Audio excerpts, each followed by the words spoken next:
Aksi kejar-kejaran antara polisi dengan pelaku balapan liar terjadi di Kota Makassar, Sulawesi Selatan.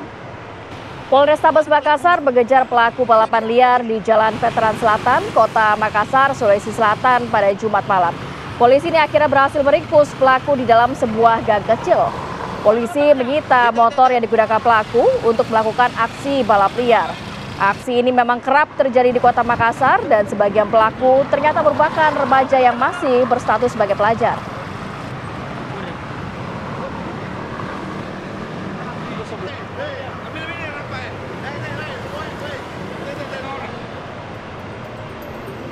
Assalamualaikum warahmatullahi wabarakatuh. Selamat pagi pemirsa. Selamat pagi. Saya karena malah hari ini mengisi Apa Kabar Indonesia Pagi, saya mau kasih pantun. Oke, pantun. Jangan lupa cakepnya ya. Kelelawar di dalam gua. Cakep. Burung gagak turun ke rawa. Cakep. Selamat pagi Andi Kumala. Selamat weekend pemirsa semua. Terima kasih Rati. Sering-sering nih kalau dia jadi dikasih pantun ya. Iya. Malah ada pantun? Nanti ya, di segmen berikutnya. Aku siapin dulu ya. Pastinya. Kita hari ini juga akan menyoroti beragam informasi yang sudah kita siapkan untuk pemirsa. Salah satunya terkait wawancara dengan Menteri Pertanian.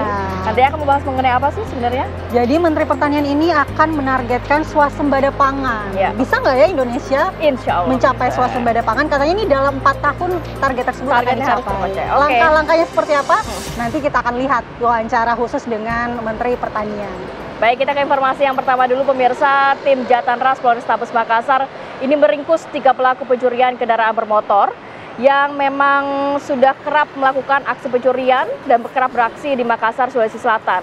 Dalam aksinya, para pelaku ini mengincar kendaraan roda 2 dan juga roda 4. 2 dari 3 pelaku yang berhasil ditangkap merupakan anak di bawah umur yang putus sekolah. Sedangkan seorang lagi merupakan mahasiswi. Ketiga pelaku ditangkap polisi di lokasi yang berbeda. Ironisnya, para pelaku belajar melakukan pencurian setelah diajak oleh ayah mereka untuk mencuri kendaraan bermotor. Mereka setidaknya sudah melakukan aksinya sebanyak 23 kali. Dari penangkapan pelaku, polisi berhasil menyita barang bukti berupa 24 unit motor dan 1 unit mobil. Kini seluruh pelaku pemirsa telah berada di Polrestabes Makassar untuk menjalankan proses hukum lebih lanjut.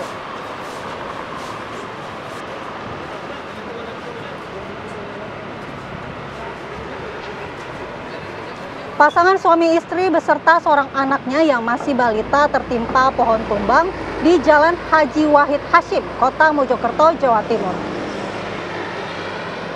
Hujan yang disertai angin kencang merobohkan sebuah pohon yang berada di pinggir Jalan Haji Wahid Hasyim. Naasnya ini pohon tersebut menimpa satu keluarga, yakni ayah, ibu, dan anak yang sedang mengendarai sepeda motor.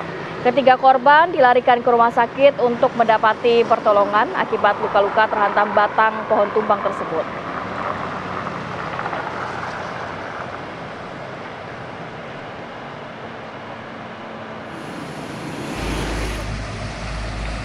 Batu bara ditemukan tewas di Sungai Hingan, Kecamatan Timpa, Kabupaten Kapuas, Kalimantan Tengah. Kedua korban diduga mengalami kecelakaan kerja. Truk yang digunakan terperosok karena ambruknya jembatan di kilometer 47 Jalan Hauling, sebuah perusahaan tambang batubara. Kedua korban merupakan warga Kecamatan Dusun Utara, Kabupaten Barito Selatan. Polisi masih melakukan penyidikan atas tewasnya 2 pekerja tambang batubara tersebut.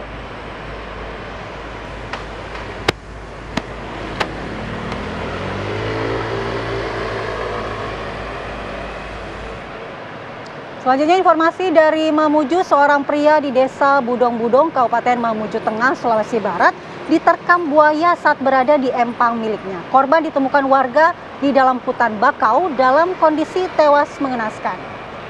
Pemirsa, korban ditemukan warga dalam kondisi sudah tidak bernyawa lagi. Di tubuh korban ditemukan beberapa bekas gigitan predator ganas yang sudah beberapa kali memangsa warga di lokasi tersebut. Jasad korban akhirnya dievakuasi oleh keluarga korban ini menuju ke rumah duka yang tidak terlalu jauh dari lokasi korban diterkam buaya. Di lokasi tersebut pemirsa sudah 2 orang meninggal akibat diterkam buaya ganas dan warga pun berharap agar pihak terkait dapat mengevakuasi buaya ganas penghuni hutan bakau dekat empang warga tersebut.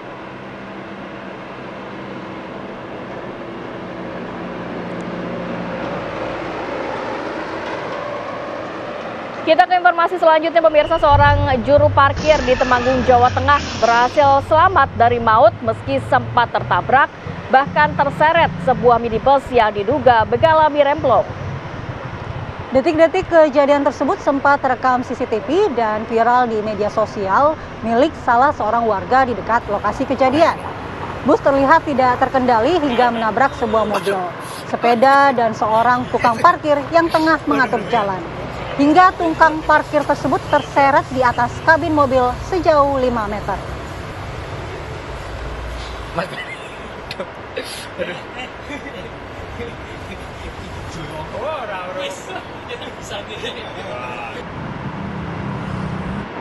Kita beralih ke kabar pilkada. Calon Gubernur Jakarta nomor urut 1 Ridwan Kamil belusukan ke Pasar Kebayoran Lama, Jakarta Selatan.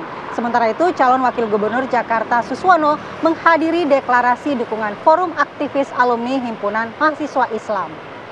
Kedatangan calon Gubernur Jakarta Ridwan Kamil ini disambut antusias sejumlah pedagang di pasar tradisional Kebayoran Lama. Calon Gubernur Jakarta nomor urut 1 ini juga berinteraksi dan juga mendengarkan keluh-keluhan dari para pedagang ini terkait kebersihan pasar yang masih kurang. Kang Emil berjanji akan membenahi sejumlah pasar tradisional di Jakarta, termasuk tingkat kebersihan dan juga akses pasar. Mantan Gubernur Jawa Barat ini akan membangun hunian vertikal di atas pasar. Usai belusukan di pasar, Ridwan Kamil kemudian naik bajai untuk menemui relawan yang berjarak sekitar 300 meter dari Pasar Kebayoran Lama. Dan pada kesempatan ini, Ridwan Kamil menginstruksikan seluruh relawan untuk bekerja keras menggalang dukungan seiring tingkat elektabilitasnya yang saat ini disalib oleh pasangan calon nomor urut 3 Pramono Anung dan juga Rano Karno.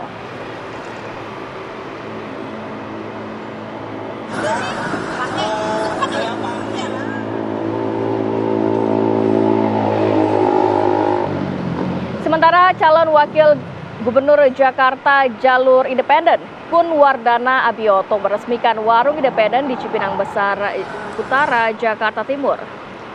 Warung independen merupakan salah satu program unggulan Paslon 02 dalam Pilkada Jakarta. Dalam peresmiannya, Kun menyampaikan bahwa warung independen nantinya menjadi pusat kreativitas dan pemberdayaan masyarakat. Kun juga menanggapi meningkatnya elektabilitasnya menurut di sejumlah lembaga survei. Ia mengaku bersyukur dan menegaskan bahwa hal ini bukan untuk dia pribadi, tapi bagi warga Jakarta.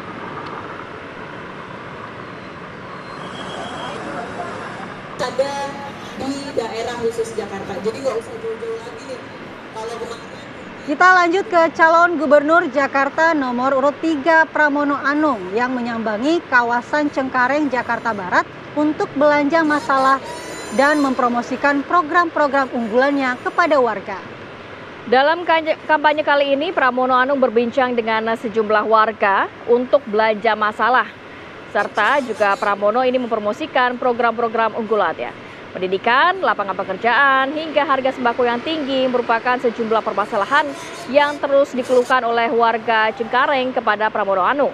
Sementara itu pemirsa, calon Wakil Gubernur Jakarta nomor urut 3 Rano Karno ini mengunjungi pesantren Abdurrahman Wahid Soko Tunggal sekaligus bersilaturahmi dengan Gus Nuril di Cipinang, Jakarta Timur. Rano juga meminta dukungan dan juga restu kepada Gus Nuril untuk maju di Pilkada 2024. Bersama dengan pasangannya, Rano Karno Pramono Anung berjanji akan memperbaiki sistem kartu Jakarta Pintar serta pemasangan CCTV untuk wilayah padat penduduk hingga balai latihan kerja dan juga job fair di tiap kecamatan.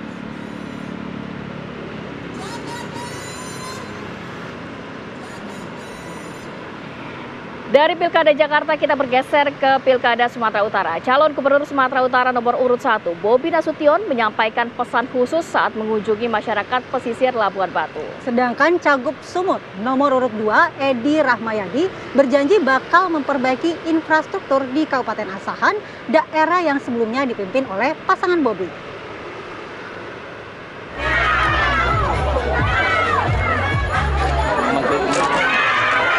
Masyarakat di Pelabuhan Tanjung Sarang Elang, Kecamatan Panai Hulu, Kabupaten Labuan Batu, Sumatera Utara antusias menyambut kedatangan calon gubernur nomor urut 1 Bobi Nasution. Bobi yang didampingi istrinya Kahiyang Ayu menyampaikan sejumlah janjinya untuk warga Labat, antara lain memperbaiki jalan yang rusak, perbaikan pelayanan kesehatan dan pendidikan di kampung nelayan.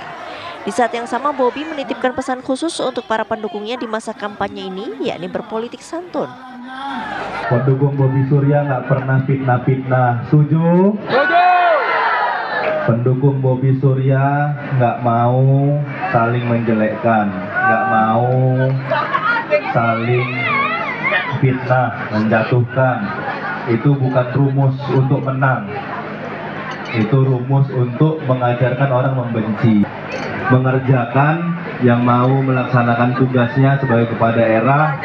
Oleh karena itu, jangan karena pilkada kita saling membenci sama calon pemimpinnya, membenci sama sesama tetangga karena beda pilihan, jangan. Yang pasti tetap santun. Sementara rival Bobi, Edi Rahmayadi menemui pemuda-pemudi kota Kisaran Asahan. Kabupaten ini sebelumnya dipimpin Surya yang kini menjadi pendamping Bobi dalam kontes pemilihan kepala daerah. Di pertemuan ini, Edi menampung banyak keluhan warga terutama tentang sarana pertanian serta perbaikan sistem pendidikan. Dia janji bakal memperbaiki itu semua. Tak berlebihan, masalah infrastruktur, masalah perairan di sawah, masalah pendidikan, memang kenyataan itu semua. Khusus pendidikan. Pendidikan di Asahan ini baru 8,2 tahun, berarti SMP saja belum lulus rata-ratanya. Itu wajarlah kalau ini menjadikan tuntutan rakyat. Masalah air tadi ada yang disampaikan dia 1 hektar 10 ton. Rupanya hanya sebagian kecil itu 10 ton. Persoalannya apa? Adalah irigasi. Itulah kehadiran. Pemungutan suara untuk menentukan gubernur dan wakil gubernur Sumatera Utara akan berlangsung pada 27 November 2024. Dari Sumatera Utara, Edi Saputra, Jasa Manurung, TV One mengabarkan.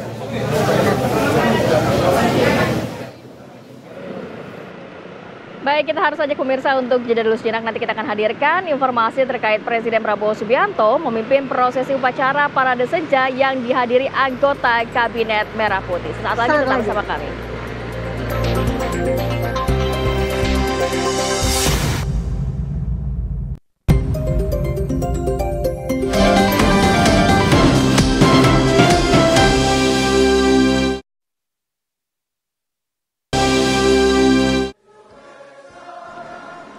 Pemirsa, Presiden Prabowo Subianto mengungkapkan bahwa pemimpin harus menjadi teladan bagi orang yang dipimpinnya.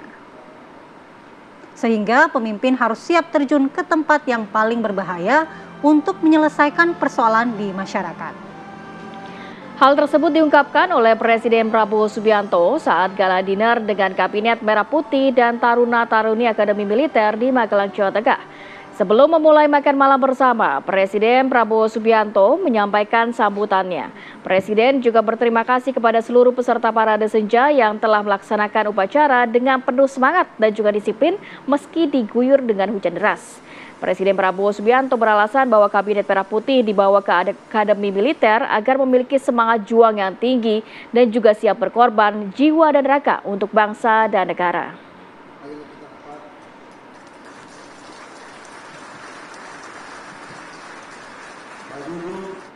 Pemirsa, Presiden Prabowo Subianto memimpin prosesi upacara parade senja yang dihadiri oleh sejumlah anggota Kabinet Merah Putih beserta 1.200 taruna Akademi Militer dari 4 matra di lapangan Pancasila Kompleks Akmil Magelang, Jawa Tengah.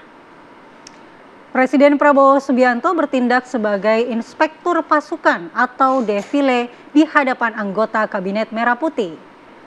Di tengah guyuran hujan, Prabowo tetap melakukan inspeksi pasukan menaiki Rantis Maung. Presiden Prabowo terlihat ditemani Menhan Syafri Samsudin, Panglima TNI Agus Subianto, dan Kapolri Jenderal Listio Sigit Prabowo. Sementara itu, pemirsa, anggota kabinet hadir sebagai peserta upacara dengan mengenakan seragam loreng komponen cadangan dan duduk di tenda beratapkan motif merah putih di depan kantor gedung Akmil tersebut. Parade senja digelar untuk mengingatkan pada jasa para pahlawan khususnya prajurit TNI yang berjuang dalam kemerdekaan dan juga dalam menjaga kedaulatan negara.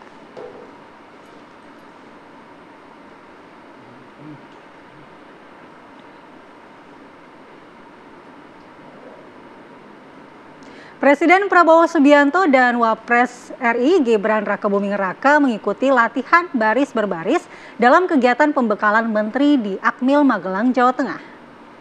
Presiden dan Wapres mengikuti seluruh kegiatan, yakni olahraga dan juga baris berbaris yang dihadiri pula oleh para menteri, wakil menteri, staf khusus, utusan khusus, hingga penasihat khusus Presiden. Selain jajaran Kabinet Merah Putih, turut serta Panglima TNI Jenderal Agus Subianto dan Kapolri Jenderal Listio Sigit Prabowo. Seluruh peserta mengenakan pakaian loreng lapangan komponen cadangan selama kegiatan ini yang dilaksanakan di lapangan Pancasila sejak pagi. Dalam latihan baris berbaris ini ada beberapa gerakan dasar yang diperkenalkan pada para pejabat negara ini yang dipimpin para instruktur di Akademi Militer Lebah Gunung Tidar, Magelang, Jawa Tengah. Saat memberi sambutan, Presiden Prabowo menegaskan latihan baris berbaris selama kurang lebih setengah jam ini bukanlah militerisme, melainkan membangun kerjasama tim agar bergerak seirama untuk tujuan yang sama.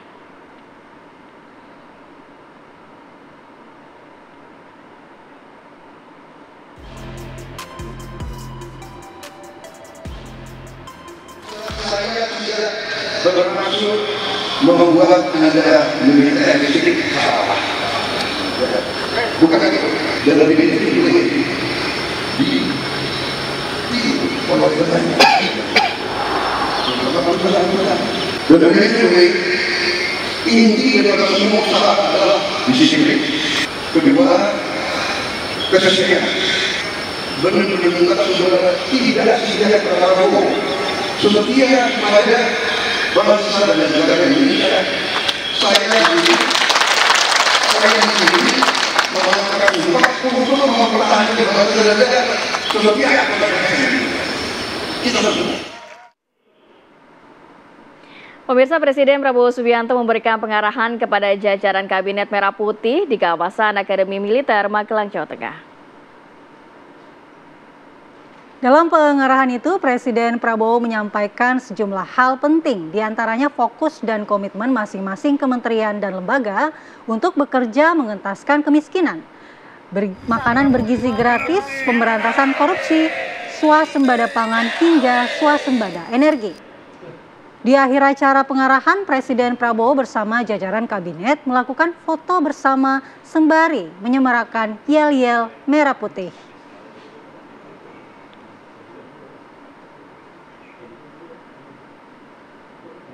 Satu, dua, tiga.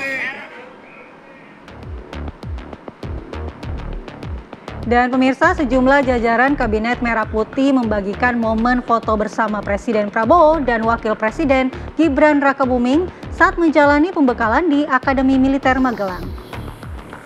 Seluruh menteri dan wakil menteri mengenakan seragam loreng lengkap dengan topi untuk mengikuti latihan baris berbaris di lapangan Sabta Marka Akademi Militer Magelang pada Jumat pagi.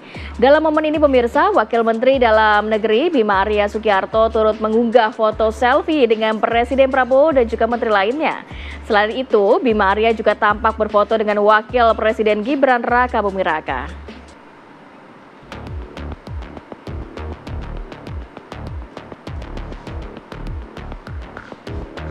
Luar biasa sekali ya, ini juga menjadi perhatian masyarakat luas melihat bagaimana aktivitas yang dilakukan oleh Presiden, Wakil Presiden dan juga jajaran kabinet di Magelang, Jawa Tengah. Jadi ada baris berbaris, kemudian juga ada pembekalan pastinya, kemudian juga ada yel-yel merah putih tadi ya. Terus tidak lupa selfie-selfie. Selfie-selfie. Nggak lengkap tanpa foto-foto. Semoga tujuan dari Akademi Militer ini dapat tercapai, nantinya juga mereka bekerja solid untuk menjalankan pemerintahan Prabowo Subianto ke depannya. Oke, kita harus jeda dulu sinak. Nanti kita hadirkan informasi terkait seorang siswa kelas 1 SMP negeri di Kabupaten Maros, Sulawesi Selatan dipukuli, bahkan ditelanjangi oleh rekannya di dalam kelas. Kita akan hadirkan informasi selengkapnya saat lagi, tetap bersama kami di Apa Kabar Indonesia Pagi.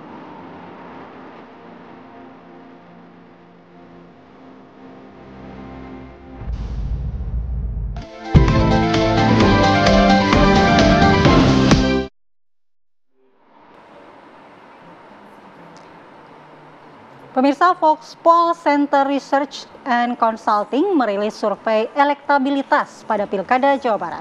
Hasil survei Voxpol membuktikan pasangan Deddy Mulyadi dan Erwan Setiawan unggul dengan angka 61,8%.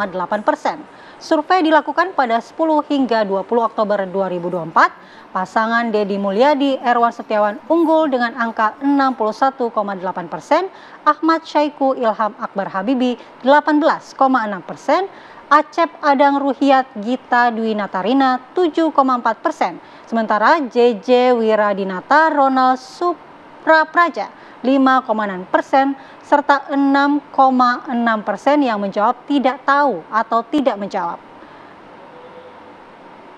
Meski pasangan Deddy Erawan masih berada di posisi teratas, namun menurut CEO Voxpol Center Research and Consulting, yakni Pangi Syarwi Caniago, peta elektoral di Pilkada Jabar bisa saja berubah ke depannya.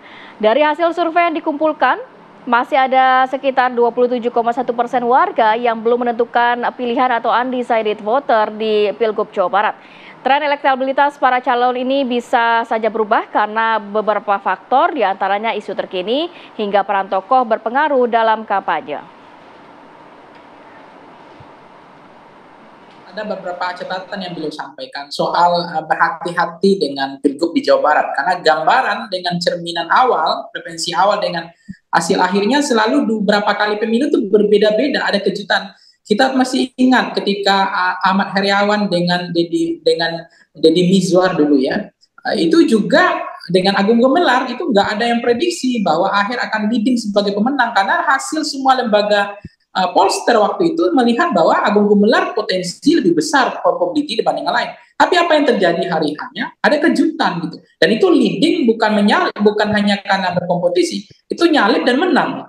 Nah, begitu juga kemarin Ahmad Syaiqo ketika dianggap rendah dari posisi elektabilitas awal itu 3%, setahu saya, nanti bisa di cross check ulang. Habis itu di minggu tenang sebelum pencoblosan naik 9%. Tapi apa yang terjadi pada hari pemilihan hari hanya trennya itu 28%.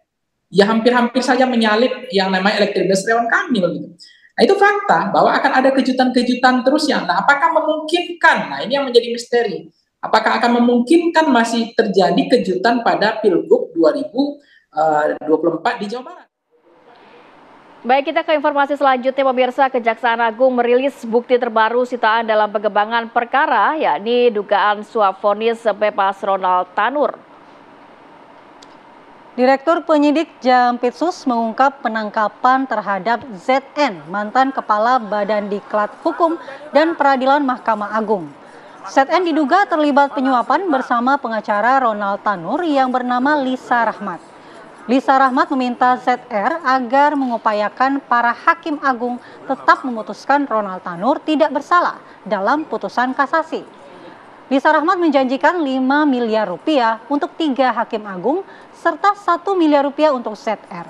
Dalam penggeledahan di sejumlah properti mantan pejabat Mahkamah Agung tersebut, didapat juga bukti dugaan gratifikasi perkara-perkara di Mahkamah Agung. Nilainya fantastis, pemirsa, dengan jumlah lebih dari 920 miliar rupiah dan logam mulia emas seberat 51 kg.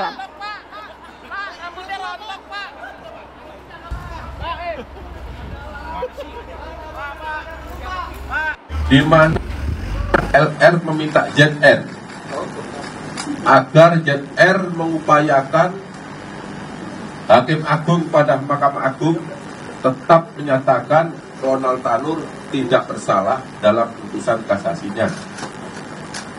Dan LR menyampaikan kepada ZR akan menyiapkan uang atau dana sebesar 5 miliar untuk Hakim Agung, dan untuk ZR akan diberikan fee sebesar 1 miliar atas jasanya. Ya, pasca pembatalan putusan bebas Ronald Tanur oleh Mahkamah Agung, keberadaan Ronald Tanur masih belum diketahui. Namun Ronald Tanur telah dicekal bepergian ke luar negeri sejak awal 8 Agustus 2024. Kantor Imigrasi Kelas 1 Tanjung Perak, Surabaya menyatakan telah berkoordinasi dengan Direktorat Jenderal Imigrasi untuk menelusuri keberadaan Ronald Tanur untuk memudahkan eksekusi oleh aparat kejaksaan dalam menjalankan putusan kasasi Mahkamah Agung. I Gusti Bagus M. Ibrahim, Kepala Imigrasi Tanjung Perak, Surabaya menyatakan Ronald Tanur telah dicekal sejak 8 Agustus 2024. Pencekalan tersebut dilakukan sebagai langkah preventif untuk memastikan bahwa Ronald Tanur tidak dapat meninggalkan negara selama proses hukum masih berlangsung. Sementara itu Ronald Tanur di perumahan elit Virginia Regency Pakuwon City, Jalan Kejawan Putih Tambak, Surabaya, Jawa Timur, ini nampak sepi. Menurut warga sekitar, sejak Ronald Tanur terjerat kasus hukum, jarang terlihat keberadaannya di rumah tersebut dan juga jarang ditepati.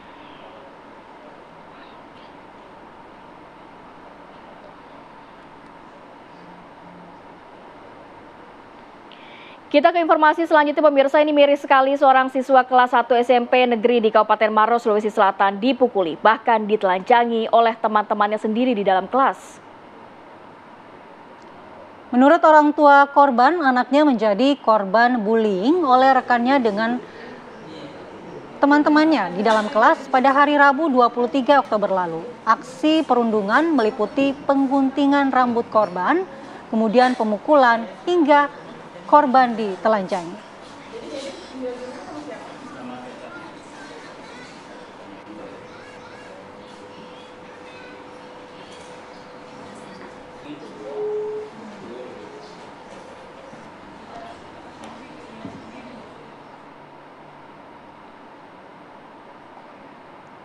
Baik, untuk mendalami mengenai hal ini kita langsung bergabung dengan Ibtu Aditya Pandu, Kasat Reskrim Polres Maros yang sudah bergabung bersama kami. Selamat pagi, Assalamualaikum Pak Kasat Reskrim. Waalaikumsalam Mbak, siap. Ya, mengenai kasus ini mungkin boleh dijelaskan secara kronologi dan apa motif anak-anak tersebut kok tega sampai melakukan bullying kepada temannya sendiri? Ya, baik. Jadi pada hari Rabu tanggal 23 Oktober, tepatnya jam 13.00 WITA, ketika jam istirahat, Mbak, menjelang pelajaran terakhir, di situ korban dianiaya melalui menggunakan tangan oleh dua rekannya, yakni dipukul sebanyak 3 kali, yang kemudian akhirnya dilakukan pelecehan seksual terhadap korban di depan murid-murid sekolahnya. Ya, Pak Kasat Reskrim, kalau berbicara mengenai anak-anak ini, apakah memang sering melakukan bullying terhadap korban? Dan korban sendiri akhirnya bisa speak up ini dan juga bisa melaporkan, itu karena apa? Karena apa, memang bercerita ke orang tuanya atau dari pihak sekolah yang mengetahui? Iya, jadi Mbak, ketika setelah kejadian tersebut pada hari Rabu siang, itu hari Kamis, Dinas Pendidikan Kabupaten Maros beserta dengan Dinas Perlindungan Perempuan dan Anak Kabupaten Maros langsung memitigasi peristiwa tersebut dan berupaya untuk menyelesaikan masalah tersebut di lingkup sekolah, yang mana pada hari Kamis kemarin itu dihadiri pihak keluarga korban serta pihak keluarga dari pelaku-pelaku anak. Namun hasilnya tidak ditemukan damai, sehingga pada hari Jumat dini hari ayah korban beserta dengan korban baru melakukan pelaporan ke Polres Maros untuk diminta APH untuk menindaklanjuti. Ya Pak Kasat, berarti ini tetap dilanjutkan proses hukumnya. Yang kami tanyakan adalah apakah memang ini adalah kejadian yang pertama kali dialami oleh korban atau memang korban sudah kerap kali mendapatkan perundungan dari teman-temannya tersebut, Pak? Ya, jadi peristiwa perundungan terhadap korban ini, Mbak, terhadap peristiwa yang tadi yang pertama dibilang ada pencukuran, kemudian pemukulan, melakukan kekerasan fisik, kemudian kekerasan secara psikis, baik itu pelecehan seksual, itu hanya dilaporkan 2, Mbak, gitu. Dan dari keterangan korban ini sendiri sudah kerap dilakukan, namun kekerasan yang dilakukan ini, bullying ini berupa kekerasan secara fisik, Mbak.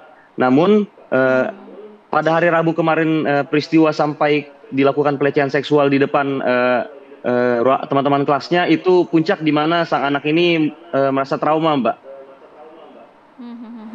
Jadi itu akumulasinya ya. Pak Kasat Reskrim, saat ini kondisi korban sendiri seperti apa? Saat ini korban menurut keterangan dari ayahnya dan saat ini sudah dalam pendampingan dari DP3A Kabupaten Maros, standby di rumah dan tidak melakukan aktivitas kegiatan sekolah, Mbak. Oke. Lalu bagaimana dengan pihak sekolah? Bagaimana tanggapan dari pihak sekolah dan apakah pihak dari sekolah juga sudah diperiksa sebagai saksi, Pak Kasat? Jadi Mbak, sejak pelaporan ini baru dilaporkan hari Jumat kemarin, dan per hari Jumat kemarin kami dari Polres Maros melaksanakan undangan ke pihak-pihak terkait saksi, baik itu diduga pelaku anak beserta dengan orang tua, didampingi orang tuanya, itu ada 2 diduga pelaku dalam hal pelaporan ini. Kemudian 3 saksi anak juga kami rencana undang beserta dengan pihak sekolah, dan keseluruhan itu akan datang nanti hari Senin, Mbak. Nantinya kalau melihat memang para pelaku ini kan masih anak di bawah umur begitu ya, Pak, akan seperti apa nantinya? Apakah bisa menjalani proses hukuman atau hanya pembinaan saja? Siap, tentunya karena ini kedua pelaku ini merupakan anak, jadi sistem peradilan pidana anak yang berlaku, Mbak, sehingga kami dari APH tentu mengedepankan diversi dulu, Mbak. Ketika memang itu gagal, maka kemungkinan besar akan melanjutkan ke ranah pidana, Mbak. Tapi kami mengupayakan jalur diversi dulu, Mbak. Baik, terima kasih Ibtu Aditya Pandu, Kasat Reskrim Polres Maros sudah berbagi informasi dan waktunya pada pagi hari ini. Selamat beraktivitas kembali. Baik, dan nanti kita akan kembali dengan yang kita janjikan tadi, ada wawancara khusus dengan Mentan terkait target Indonesia untuk mencapai swasembada pangan. Tapi setelah jeda yang berikut ini, pemirsa jangan kemana-mana, tetaplah di Apa Kabar Indonesia Pagi.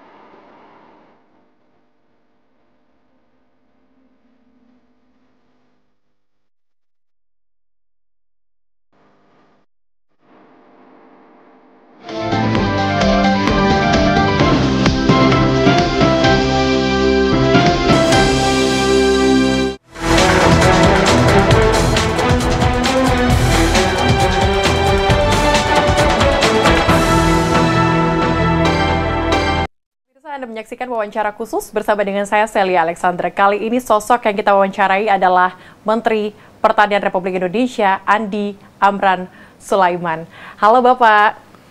Halo, Assalamualaikum warahmatullahi wabarakatuh. Waalaikumsalam, apa kabar Bapak hari ini? Baik. Pak, saya mau ngucapin selamat dulu Pak, ini kayaknya periode ketiga Anda dan juga melanjutkan dari era Jokowi ke era Prabowo Subianto. Ada legasi khusus nggak yang ditinggalkan? Karena kita tahu Prabowo ini melanjutkan program dari Jokowi.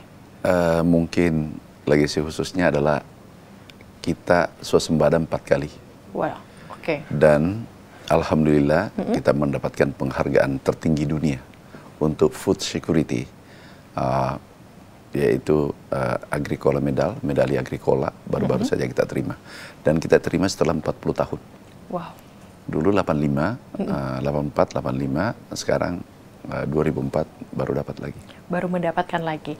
Tapi kalau kita berbicara soal swasembada pangan, saat pelantikan di pidato Prabowo Subianto itu dengan gencar mengatakan swasembada pangan, ketahanan pangan, dan menuju ke Indonesia menjadi lumbung pangan nasional, lumbung pangan dunia bahkan.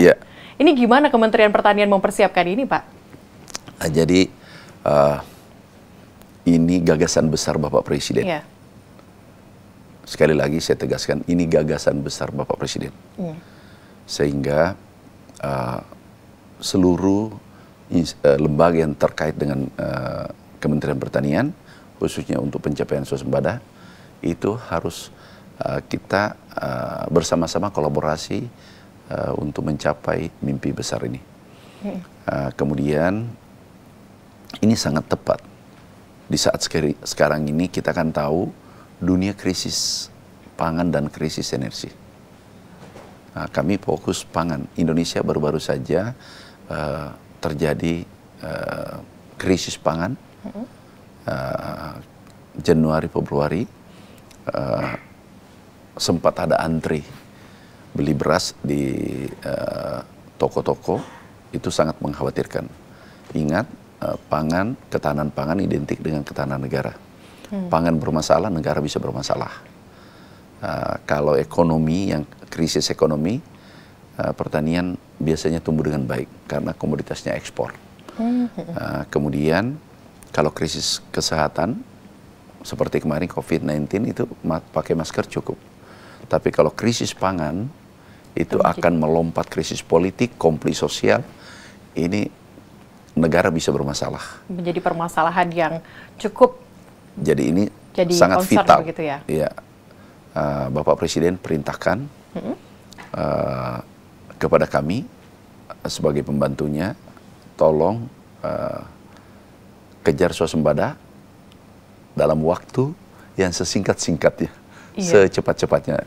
Dengar pidato di saat pelantikan beliau, itu harus kita kejar 4 tahun. 4 tahun, berarti sampai sebelum akhir periode dari Prabowo Subianto. Tapi konsep apa, Pak, yang saat ini dipersiapkan oleh Kementerian Pertanian untuk ini? Yang pertama saya katakan insya Allah mudah-mudahan bisa lebih cepat. Yang pertama. Kemudian pendekatan kita adalah harus bertransformasi pertanian tradisional menuju pertanian modern. Itu mutlak. Apa tujuannya? Tujuannya adalah menekan biaya produksi, kemudian meningkatkan produksi. Sangat efisien, biaya pokoknya nanti rendah. Kemudian kita intensifikasi dan ekstensifikasi. Nah, intensifikasi khusus Pulau Jawa, solusi cepat karena ini darurat pangan, kami melakukan pompanisasi. Menyiapkan benih unggul. Bibit unggul, benih unggul kita siapkan. Kemudian alat mesin pertanian. Kemudian kita RMU, hilirisasi, dan seterusnya. Nah, kemudian anggaran yang ada, kita refocusing. Yang dikatakan refocusing adalah fokus pada tujuan kita, tujuan utama kita. Jadi, biaya seremoni, gunting pita, seminar, perjalanan dinas, kunjungan ke luar negeri yang tidak penting, ini kami cut. Kemudian alihkan anggarannya untuk petani, belikan benih, belikan pupuk, belikan herbisida, pestisida, dan seterusnya. Itulah dikatakan refocusing. Kami refocusing anggaran 1,7 triliun. 1,7 triliun. Ya, belikan pompa dan seterusnya. Nah, kita bisa lihat di tayangan pompanisasi, itu puluhan ribu kami distribusikan ke Jawa Tengah, Pulau Jawa. Hasilnya adalah meningkatkan produksi padi. Ini baru padi nih. Nilainya 13 triliun. Ini hanya refocusing.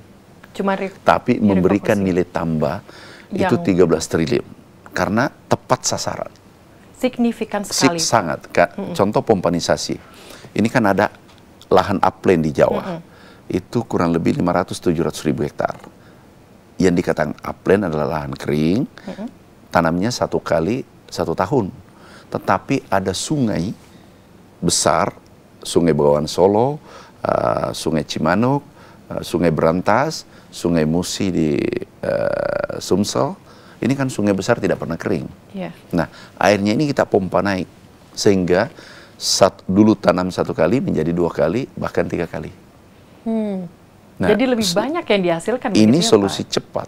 Karena kalau membangun ekstensifikasi, membangun cetak sawah itu tidak mudah. Butuh waktu penyesuaian dan seterusnya. Sehingga solusi cepat adalah pompanisasi. Yang kedua adalah oplah. Itu oplah di luar Jawa. Yang dikatakan oplah lahan rawa mineral. Yang dikatakan optimalisasi lahan, yaitu lahan rawa mineral dulunya produktivitasnya 2 ton. Kita memberikan benih gratis itu yang produktivitasnya 6-7 ton. Artinya minimal 2 kali lipat naik kan produksinya. Yang kedua adalah dulu tanam 1 kali menjadi 2 kali, 3 kali. Karena kenapa tanam 1 kali? Karena umur padi yang ada di lahan rawa itu 6 bulan. Dan sesudahnya banjir karena drainasenya kurang bagus. Ini diperbaiki semua, gratis dari pemerintah. pemerintah mengambil inisiatif itu kurang lebih 360.000 hektar. Ini juga menambah produksi cepat. Nah, jadi produktivitasnya bertambah, kemudian planting indexnya yang dulu tanam 1 kali jadi 2 kali, 3 lebih kali. efisien begitu ya Pak? Yang ketiga adalah karena tenaga kerja kurang, kita berikan alat mesin pertanian, pertanian modern. Nah, kita kan punya bonus demografi, yaitu ada milenial generasi Z. Ini ada 52%. Nah, ini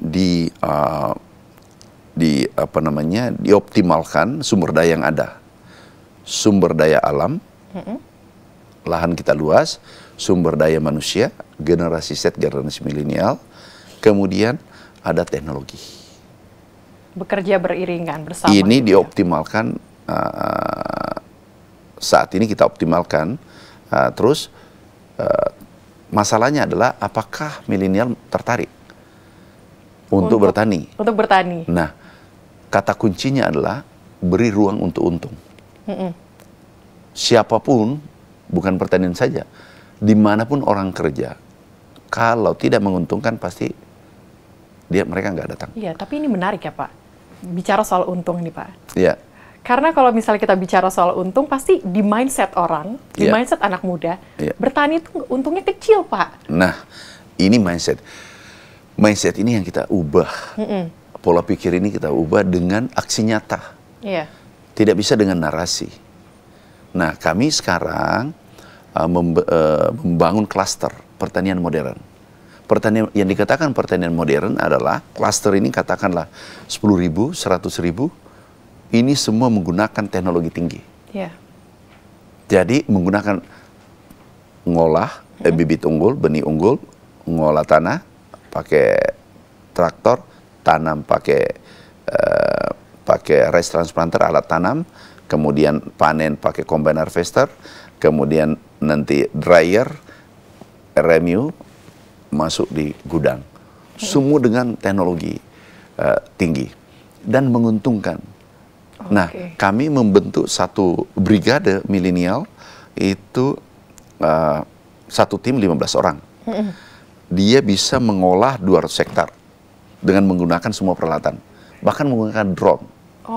Nah, jadi banyak begitu ya teknologi. Pendapatannya minimal 10 juta. Minimal 10 juta untuk 1 bulan? Iya, Mbak mau coba boleh. Wah, kalau dia ya, kalau Pak, rajin itu 30 juta. Kalau sangat rajin 30 juta. Rajin itu bisa 20 juta bersih. Artinya di atas gaji menteri. Di atas gaji menteri. UMR bisa berkali lipat Bukan juga, di atas gaji menteri. Di atas gaji menteri. Jangan cerita UMR. Pasti tidak menarik. Di atas gaji menteri itu sangat menarik pasti. Pendapatannya. Tidak mungkin dia mau datang.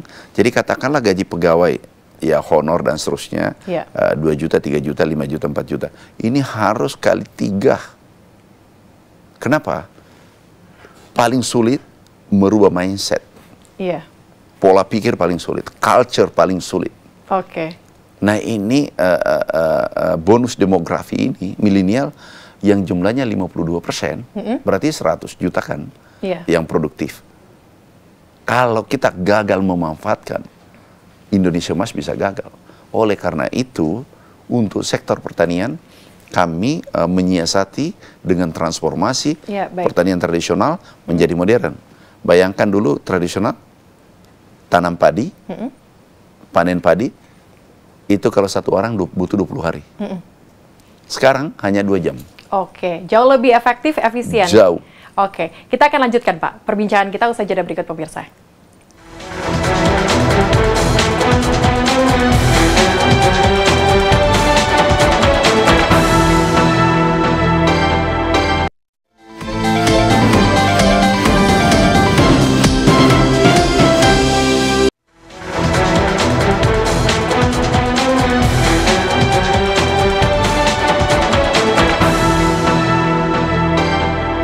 Kembali bersama saya, pemirsa, Celia Alexander, dan tentu saja masih bersama dengan Pak Menteri Pertanian. Pak, tadi menarik kita membahas soal swasembada pangan, dan juga Anda tadi mengatakan mengenai, ini big deal banget nih, anak muda, Gen Z, ini bisa terjun ke dunia pertanian dengan modernisasi yang Anda tawarkan. Ini saat ini sudah ada bukti nyata nggak sih yang dilakukan, Pak? sekarang sudah ada 3.000.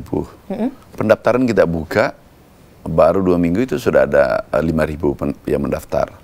Nah, kita butuh nanti 50.000. Ini sudah di lapangan ada 3.000 mahasiswa.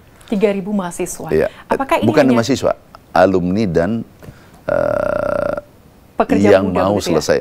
Oke. Tapi apakah ini hanya khusus untuk lelaki saja atau wanita juga Semua boleh, bisa. Pak? Semua ini bisa.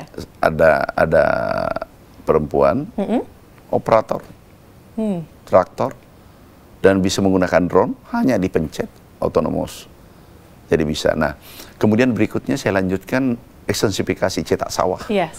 Cetak sawah ini kita rencana 3 juta. 3 juta, bukan 1 juta lagi, Pak? 3 juta hektar, 3 1 juta per tahun, minimal 750.000 per tahun. Per tahun. Nah, kita buka di Merauke, nah, kemudian Kalimantan Selatan, Kalimantan Tengah, Kalimantan Selatan, Sumatera Selatan, Aceh, Jambi, Lampung.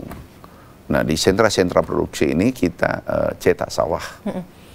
Nah, di sana nanti kita menggunakan seluruhnya menggunakan pertanian modern. Pertanian modern. Mekanisasi, full mekanisasi. Selama ini konsep yang disiapkan seperti apa, Pak? Konsep untuk cetak sawah jadi, cukup banyak ini 3 juta hektar. Nah, konsep yang kita tawarkan adalah pertanian modern. Pertanian modern. Iya. Jadi bertransformasi, kita lihat skala kecil kan yang di Jawa, kita membuat skala yang besar. 1 petak itu bisa 10 hektar, 15 hektar. 1 petak.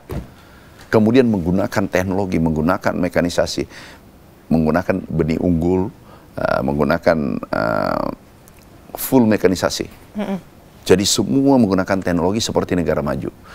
Kami merancang pertanian modern cluster yang kami buat ini sejajar dengan negara maju, khusus cluster ini. Jadi kami baru pulang dari Amerika, Arkansas, kemudian China, Vietnam. Kami lihat pertanian Jepang, kami sudah kunjungi, lihat kita tidak kalah. Teknologi kita harus optimis. Tapi Pak, kalau menarik kita berbicara tadi swasembada pangan, kita juga berbicara mengenai modernisasi dari pertanian. Tetapi ini menarik juga apa yang ditekankan oleh Prabowo Subianto adalah mengenai program makan bergizi gratis yang memang diminta setiap kementerian untuk melakukan program ini. Dari Kementerian Pertanian ini sudah mempersiapkan apa, Pak? Nah, ini menarik. Kami membuat program, ada namanya program hortikultura ya. Itu pangan bergizi. Jadi dulu pangan lestari. Ada rumah tangga di seluruh Indonesia, rumah itu 70 juta. 70 juta. Ini belanja tiap hari, belanja sayur, telur, ayam, dan seterusnya. Itu belanjanya per bulan 2 juta per rumah tangga, average rata sesuai BPS ya. Artinya belanjanya 1.400 triliun tiap tahun. Tiap tahun. Kurang lebih separuh APBN. Nah, program kita ke depan adalah membagikan bibit benih unggul. Jadi di pekarangan rumah bisa pelihara ikan lele, sayur-sayuran, tomat, dan seterusnya. Kemudian ubi, umbi-umbian, ayam, bebek di pekarangan. Jadi menggerakkan rumah tangga ini. Nah, secara otomatis nantinya pangan bergizi kan butuh sayur, butuh telur, butuh ayam, dan seterusnya. Ini dipenuhi oleh masyarakat sekelilingnya. Jadi katakanlah pangan bergizi desa A. Ini ada pangan lestari. Kita tanam hortikultura dan seterusnya, sayur-sayuran dan seterusnya. Ini yang mensuplai nanti. Sehingga ekonomi bergerak di desa. Jadi anggaran yang puluhan ratusan triliun itu kita harapkan bergerak di desa, bukan disuplai dari negara lain. Desa itu sudah bisa mencukupi berarti nantinya? Iya, nanti pasti bergerak dengan sendirinya. Kenapa? Ini terjadi nanti mekanisme baru, sistem baru, dan itu adalah menggerakkan ekonomi kerakyatan. Dan itu menarik. Secara otomatis nanti menggerakkan. Kita kan butuh, anak-anak ini kan butuh gizi, butuh protein dan karbohidrat. proteinnya dari telur, proteinnya dari ayam, dari ikan, karbohidratnya dari umbi-umbian, dari beras, dan seterusnya. Oke. Jadi kita bisa penuhi 100% dari pekarangan itu. Tapi bagaimana dengan rumah yang tidak mempunyai pekarangan, Pak? Itu bisa hidroponik, susun, yang bertingkat. Yang di kota-kota, khusus di kota-kota kan, itu bisa dibuat yang hidroponik di rumah itu bisa dibuat bertingkat. Jadi tidak harus seperti cabai. Cabai kan tanam 10 pot cukup. Tapi apakah nanti dari dan ini adalah segar. Semua segar. Itu menekan kemiskinan, menekan stunting, membuat anak sehat. Nanti aku lihat nih di Vietnam, Jepang, anak-anaknya tinggi. Karena proteinnya cukup. Oke. Menyediakan protein, karbohidrat di pekarangan. Kalau beras kan insya Allah aman. Iya. Ayam, ikan melimpah. Kita sudah swasembada. Telur swasembada. Ayam swasembada, kita ekspor. Terus semua tersedia. Jadi jangan mengatakan asosiasi susu saja. Susu kan protein nih. Iya. Tapi susu oke, kita membuat program juga. Bagaimana menambah peternakan sapi perah di Indonesia. Tetapi yang terpenting, protein, karbohidrat tersedia saat ini. Tersedia vitamin di rumah masing-masing. Di rumah masing-masing. Di desa masing-masing. Jadi nggak perlu untuk repot begitu ya Pak ya, untuk memenuhi gizi begitu. Nanti tidak ada alasan bahwa cabai membuat inflasi. Oke. Nggak ada alasan. Kalau tanam 10 pot saja. Di rumah, bangun pagi, siram, selesai. Sebelum ke kantor siram. Pulang dari kantor siram lagi 5 pot, 10 pot cukup untuk cabai satu rumah tangga. Oke. Sederhana kan? Iya. Dan tanamannya bisa diatur. Ini bulan panen bulan pertama, bulan kedua, bulan ketiga, ya 12 pot lah per bulan dipanen. Cantik kan? Iya. Ini sangat udah dipikirkan ternyata sama Kementerian Pertanian begitu. Bukan ya, dipikirkan, sudah dilaksanakan. Sudah dilaksanakan, iya. Pak? Swasembada, program swasembada, Oplas sudah, pompanisasi, ini ada pompa. Ini program ini. Ini kami sudah lakukan ini dulu di pekarangan-pekarangan. Sudah, tinggal harus dilanjutkan.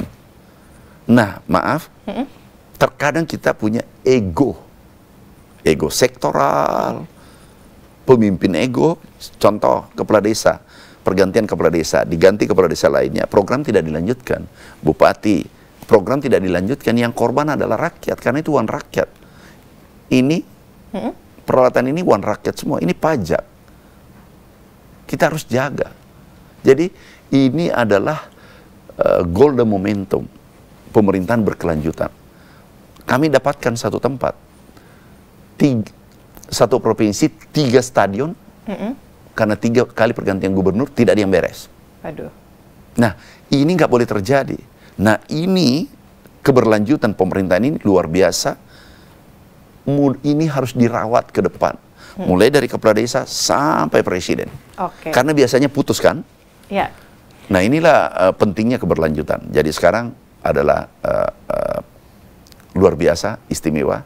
Kita harus kolaborasi, bergerak bersama-sama untuk Merah Putih, Kabinet Merah Putih. Oke, kolaborasi akan kita lakukan bersama-sama untuk Kabinet Merah Putih. Tapi Pak Menteri, apa yang ingin Anda sampaikan kepada masyarakat Indonesia agar program yang Anda siapkan, program yang disiapkan oleh Prabowo Subianto ini dapat berjalan, terrealisasi dengan baik? Kalau untuk swasembada, kita dukung bersama. Karena ini adalah program negara. Semua yang terkait, ayo kita kolaborasi bangun Republik ini. Tentu saya punya kelemahan. Teman-teman punya kelebihan. Itulah pentingnya kolaborasi dalam menjalankan program ini. Jadi kami yakin kalau kita bersama-sama pasti bisa. Kami sangat yakin. Karena kita sudah lakukan. Dan dulu, aku baru belajar jadi menteri. 2014. Baru belajar gimana sih itu jadi menteri. Sekarang sudah mulai kenal dikit. Nah, ditambah dengan support. Kami butuh support, dukungan, doa dari masyarakat Indonesia, khususnya petani. Yakinlah bahwa kami selalu berada di tengah-tengah petani untuk mengayomi mereka. Oke, Pak Menteri, luar biasa sekali hari ini. Saya mendapatkan kesempatan luar biasa untuk berbincang langsung bersama dengan Anda. Kita membahas banyak swasembada pangan, modernisasi. Kita juga membahas mengenai bagaimana nantinya masyarakat di desa itu dapat mengatasi segala kekurangan stunting dan juga makan bergizi gratis. Terima kasih Pak Menteri, hari ini sudah bergabung bersama dengan kami. Sehat selalu dan semoga program yang Anda rencanakan ini terrealisasi dengan baik dan dukungan dari masyarakat. Amin, amin, amin. Ya, dan pemirsa, itu dia tadi adalah wawancara kita, wawancara khusus bersama dengan Menteri Pertanian Republik Indonesia, Andi Amran Sulaiman.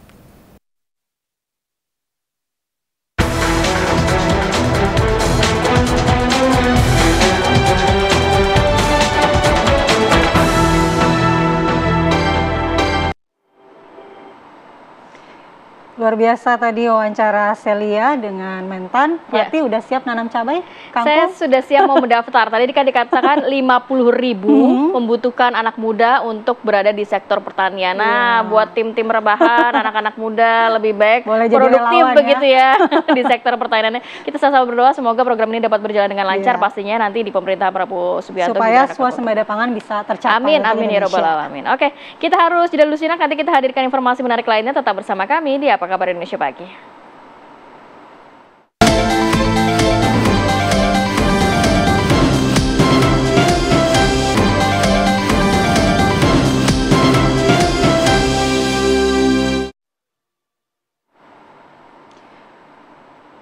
Presiden Prabowo Subianto memimpin prosesi upacara Parade Senja yang dihadiri anggota Kabinet Merah Putih beserta 1.200 taruna Akademi Militer dari 4 matra di lapangan Pancasila, Kompleks Akmil Magelang, Jawa Tengah. Presiden Prabowo Subianto bertindak sebagai inspektur pasukan atau defile di hadapan anggota Kabinet Merah Putih. Di tengah guyuran hujan, Prabowo tetap melakukan inspeksi pasukan menaiki Rantis Mau. Prabowo terlihat ditemani Menhan Syafri Syamsuddin, Panglima TNI Agus Subianto, dan Kapolri Jenderal Listio Sigit Prabowo. Sementara itu, anggota kabinet hadir sebagai peserta upacara dengan mengenakan seragam loreng komponen cadangan dan duduk di tenda beratapkan motif merah putih di depan kantor gedung Akmil tersebut. Parade Senja digelar untuk mengingatkan pada jasa para pahlawan, khususnya prajurit TNI yang berjuang dalam kemerdekaan dan juga dalam menjaga kedaulatan negara Indonesia.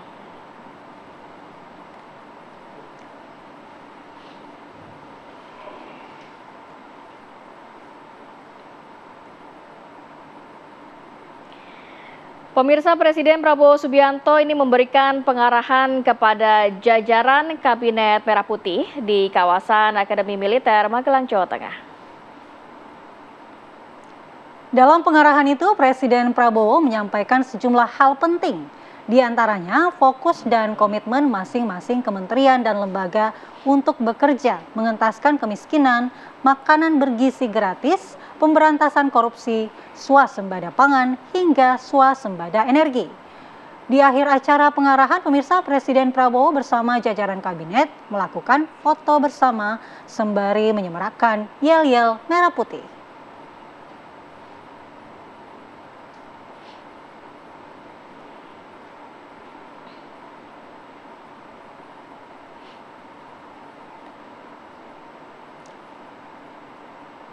Presiden Prabowo Subianto mengungkapkan bahwa pemimpin harus menjadi teladan bagi orang yang dipimpinnya. Sehingga pemimpin harus siap terjun ke tempat yang paling berbahaya untuk menyelesaikan persoalan di masyarakat. Hal tersebut diungkapkan oleh Presiden Prabowo Subianto saat gala dinner dengan Kabinet Merah Putih dan juga taruna-taruni Akademi Militer di Magelang, Jawa Tengah. Sebelum memulai makan malam bersama, Presiden Prabowo Subianto ini menyampaikan bahwa Presiden juga berterima kasih kepada seluruh peserta Parade Senja yang telah melaksanakan upacara dengan penuh semangat dan juga disiplin meski diguyur hujan deras. Presiden Prabowo Subianto beralasan bahwa Kabinet Merah Putih dibawa ke Akademi Militer agar memiliki semangat juang yang tinggi dan juga siap berkorban jiwa dan raga untuk bangsa dan juga negara. Baik, kita juga akan memantau bagaimana kondisi terkini langsung dari Magelang, Jawa Tengah. Sudah ada rekan kami Fatima Albar. Selamat pagi Fatima, silakan informasinya. Ya, pagi Kamarati dan juga pemirsa, memang Magelang Retret bersamaan dengan Kabinet Merah Putih hari ini terus berlangsung. Dan untuk agenda hari ini sepertinya masih sama seperti kemarin, di mana pagi hari tadi sekitar pukul 5.30 waktu Indonesia bagian Barat, para menteri, wakil menteri, dan juga staf khusus, utusan khusus maupun peserta yang tergabung dalam Magelang Retret hari ini sudah melaksanakan senam pagi, kemudian juga latihan baris berbaris, dan usai itu mereka akan kembali bersama-sama melaksanakan sarapan bersama tentunya di sebuah tenda yang sudah dibangun di Kompleks Akademi Militer Magelang. Dan dapat kami informasikan juga untuk hari ini agendanya masih seputar pembekalan-pembekalan yang diberikan kepada para menteri, wakil menteri maupun para peserta yang mengikuti Magelang Retret hari ini. Dan untuk materi hari ini memang berbeda dari materi kemarin. Untuk materi yang akan diberikan kepada para menteri untuk hari ini itu seperti hilirisasi, kemudian juga tentang food estate dan isu-isu strategis lainnya. Dan yang membedakan dengan pembekalan yang dilakukan di Magelang Retret dengan Hambalang ini sedikit berbeda, di mana jika waktu di Hambalang adanya pembekalan ini diberikan terhadap atau diberikan oleh ahli-ahli yang didatangkan langsung dari luar negeri, namun pada Magelang Retret ini pembekalan diberikan oleh salah satu orang atau salah satu yang ditunjuk langsung oleh Prabowo Subianto yang akan memberikan pemaparan tersebut. Misalnya mengenai food estate yang akan memaparkan adalah dari pihak Kementerian Pertanian. Seperti itu, Kamarati. Baik, terima kasih Fatima Albar laporannya langsung dari Magelang, Jawa Tengah, dan juga selamat bertugas kembali. Baik. Menarik sekali, hari ini sepertinya akhir pekan para menteri masih harus dapat pembekalan dari Presiden dan juga dengan berseragam lengkap ya. Semoga lancar terus ya. Nah, Rati, sebelum kita akhiri jumpa kita, ada pantun. Ada pantun. Oke. Saya harus balas pantun Rati, tapi ini buat penonton sih. Oke, silakan malah. Warawiri minum dan makan. Cakep. Saat bertamasya di Kota Buton. Cakep. Beribu terima kasih kami haturkan untuk para pemirsa yang sudah nonton. Luar biasa. Akhir kata saya Kamarati Kusuma. Dan saya Andi Kumala. Terima kasih. Diri. Sampai jumpa. Sampai jumpa.